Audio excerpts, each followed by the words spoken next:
எவ்வளவு பெட்டிஷன் கொடுத்து பாத்துங்க, கலெக்டரேட் வரையும் போய் கொடுத்து பாத்துங்க. இது வரைக்கும் எந்த ஒரு ஆக்ஷனும் எடுக்கல.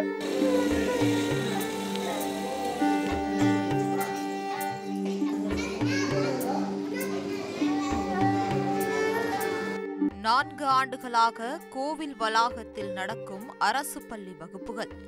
ஊர் பொதுமக்கள் இடம் வாங்கி கொடுத்தும் கண்டுகொள்ளாத அதிகாரிகள். பாலக்கோடு அருகே அரசு தொடக்கப்பள்ளி மற்றும் உயர்நிலைப் பள்ளிக்கு உரிய கட்டட வசதி இல்லாததால் கோவில் வளாகம் மற்றும் தெருவில் வகுப்புகள் நடந்து வரும் அவலம் இருக்கிறது என பொதுமக்கள் குற்றம் சாட்டியுள்ளனர்.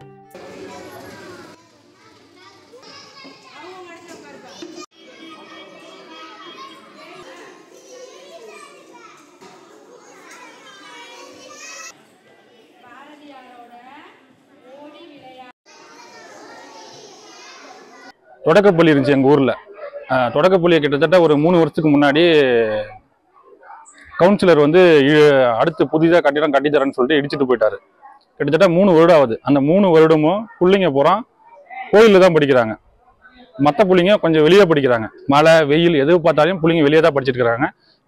இது வரைக்கும் நாங்கள் எவ்வளோ பெட்டிஷன் கொடுத்து பார்த்துங்க, கலெக்டரேட் வரையும் போய் கொடுத்து பார்த்துங்க. இது வரைக்கும் எந்த ஒரு ஆக்ஷனும் எடுக்கல. அதாவது இப்போ வருது பில்டிங், அப்போ வருது. கேட்டால் நாங்கள் அழுத்தம் பண்ணி கேட்டால் ஃபண்டு இல்லை, நிதி இல்லைன்னு சொல்கிறாங்க. இவ்வளோ பண்ணுற கவர்மெண்ட்டுக்கு சாதாரண ஒரு கட்டிடம் கட்டித்தரத்துக்கு நிதி இல்லாமல் பிள்ளைங்க போகிறான் கோயிலில் படிக்கிறாங்க.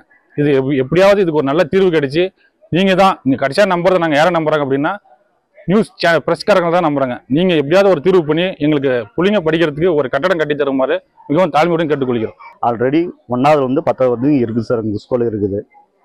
3வது 4வது 5வது பில்டிங் இல்லை. பில்டிங் யார் இல்லைன்னு போயிட்டு நான் மனு போய் கொடுத்தேங்க. மனு கொடுத்து கலெக்டர்ஸ் மனு கொடுத்தனால அவங்க என்ன சொன்னாங்கன்னா, இது மாதிரி பில்டிங் வரல, ஃபண்டு இல்லை, நிதி ஃபண்டு இல்லை, அதனால பில்டிங் வரல அப்படின்னு பேசுகிறாங்க. அதே மாதிரி 6, 7, 8, 9, 10 இங்கே 10th ஸ்டாண்டர்ட் இருக்குது. ஆனால் 3 கிளாஸ் ரூம் தான் இருக்குது. அதுக்கும் போய் கேட்டால் நிதி ஃபண்டு இல்லை அப்படின்னு சொல்கிறாங்க சார். நீங்களாம் முயற்சி பண்ணி நிதி ஃபண்டு இருந்தால் அதிகாரம் மூலியமாக நான் கேட்டு செஞ்சுக்கிறேன். இந்த கிராமத்தில் 700 குடும்பங்கள் வசித்து வராங்க. இங்கே கிட்டத்தட்ட 200 குழந்தைகள் படிக்கிறாங்க. இந்த ஸ்கூலில் 5வது வரை இருந்தது, 8வது வரையும் பண்ணோம். 8வது வரை இருந்தது 10வது வரைக்கும் பண்ணாங்க கடந்த ஆட்சியில்.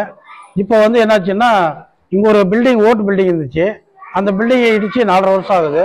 நாங்கள் பல முறை மாவட்ட ஆட்சித்தலைவர்கிட்டையும் ஊராட்சி ஒன்றிய இந்த பிடிஓக்கிட்டையும் பெட்டிஷன் கொடுத்தோம். எந்த நடவடிக்கை எடுக்கல. அந்த மேல்நிலைப்பள்ளி வாங்கியும் ஊர் பொதுவில் கிட்டத்தட்ட இடம் வாங்கி பிடிஓக்கிட்டையும் பிடிஓ பேரில் ரீஸ் பண்ணி அதை கலெக்டர்கிட்டையும் பிடிஓக்கிட்டையும் கொடுத்தாச்சு. கொடுத்து பல முறை நாங்கள் வலியுறுத்தியும் அந்த ஹை ஸ்கூலுக்கு பில்டிங் இன்னும் கொடுக்கல. அது அப்படி நிற்கிது. அதனால் இந்த குழந்தைங்க பூரா என்னாகுன்னா, இப்போ பள்ளி மாணவர் இடம் இல்லாதனால கோயிலுக்குள்ளே இப்போ இந்த பாடம் நடத்துகிறாங்க. இந்த கோயிலுக்குள்ளே புனிதமான கோயிலில் பல்வேறு சடங்குகள் எல்லாம் கொஞ்சம் தாண்டி நாங்கள் வேறு வழி இல்லாமல் அங்கே அனுபவிச்சிருக்கிறோம். கூடிய சீக்கிரம் அரசாங்கம் ஒரு பள்ளிக்கூட கட்டணம் அந்த ஹை ஸ்கூலுக்கும் இந்த துவக்கப்பள்ளி பில்டிங் இடிச்சதுனால இதுக்கு ஒரு பில்டிங் கட்டி கொடுக்கணும்னு வலியுறுத்தி கேட்டுக்கிற ஒரு பொதுமக்கள் சார்பாக. ட்ரெண்டை ஃப்ரெண்ட் ஆக்கிக்கோங்க. தந்தி டிவியின் சப்ஸ்கிரைபர்ஸ் அண்ட் ஃபாலோவர்ஸ் குடும்பத்தில் நீங்களும் இணையுங்க.